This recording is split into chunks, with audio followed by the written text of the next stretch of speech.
Hello, I'm Mike Vrobel from dadcooksdinner.com, and this is how to rotisserie a rib roast.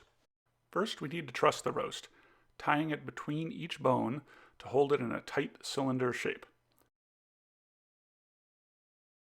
I cut each piece of twine 3 times the width of the roast plus the bones to give it enough length to wrap around the roast and a little extra to tie with.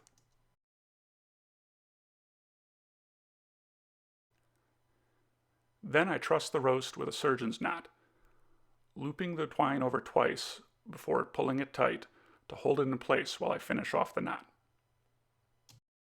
Repeat between each bone, pulling the knots as tight as you can to force the roast into a cylinder shape. Then trim off any excess twine from the knots so they're not flopping around in the heat of the grill. This 5-bone roast weighs 12 pounds and is seasoned with 3 tablespoons of kosher salt and a tablespoon and a half of freshly cracked black pepper. Now it's time to spit the roast.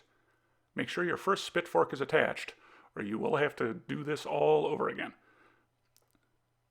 Aim for the center mass of the roast and run the spit right down the middle. Push hard. This is going to take some force. Make sure to push the spit fork deep into the roast. It'll hold it steady so the roast doesn't spin on the rotisserie. Slide the second fork on, and again, make sure you get it deep into the roast. You don't want it breaking loose on the grill. And there it is, one roast, trussed and spit and ready for the grill. The first thing I do to set up the grill is remove the grill grates. Those rib bones stick out a long way, and I need the extra clearance so they don't get hung up while the roast is spinning. I put my drip pan on the burner covers in the center of the grill, and then set the grill up for indirect medium-high heat. I turn my outer burners to high, and my infrared rotisserie burner on high, which gives me about 400 degrees on the inside of the grill after 10 minutes of preheating. 10 minutes later, the grill is heated up and ready to cook. Slide the rotisserie motor onto its bracket, open up the grill, and go back in the house to get the star of the show. Plug the point of the spit into the motor, and then set the groove on the other end of the spit into the notch on the grill. Check everything to see that it looks good, and then turn on the motor.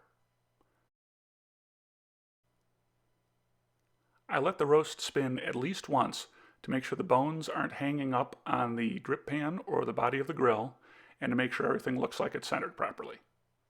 That looks good. This 12-pound roast will take about 2 hours to cook, but we're going to check it after an hour to see how things are coming. 1 hour later, and the roast is looking good, nice and brown. I can see it's blackening a bit on the edge of the bones, so at this point I'm going to turn off my infrared rotisserie burner and let the 2 main burners in the body of the grill continue to cook the roast. This will cut my heat down to medium-low, about 325 degrees, and it'll let the roast cook at a gentle heat for the rest of its cooking time.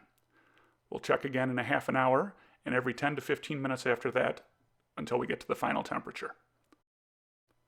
1 hour and 50 minutes worth of cooking, and this roast is done.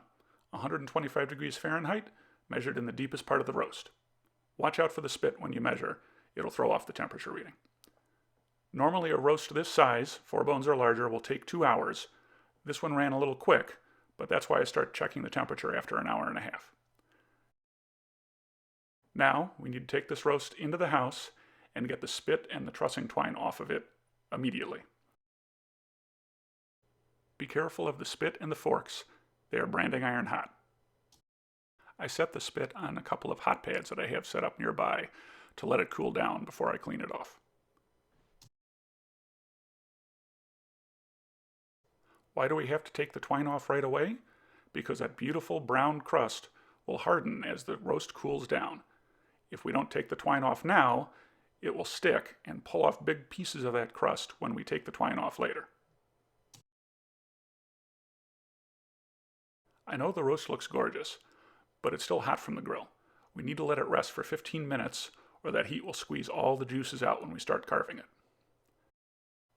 I start carving by removing the ribs from the roast.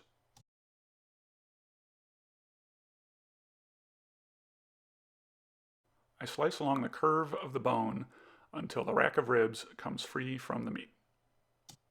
Sometimes the ribs will stick to the main body of the roast. If this happens, just adjust the angle of your knife towards the body of the roast and keep slicing. Eventually the rack will come free. Why remove the ribs? 2 reasons. 1, the boneless roast is much easier to carve. 2, I want to save the ribs for someone who appreciates them, like me. Finally, it's time to do some actual carving. I cut the roast into 1/4 inch to 1/2 inch thick slices, or maybe as thick as an inch depending on how big of eaters I am serving. The first couple of slices will be well done. Save them for people who want them that way. After that, you'll get to pink and beautiful medium rare. There you have it, 1 rotisserie rib roast. This is Mike Vrobel from dadcooksdinner.com. Thanks for watching.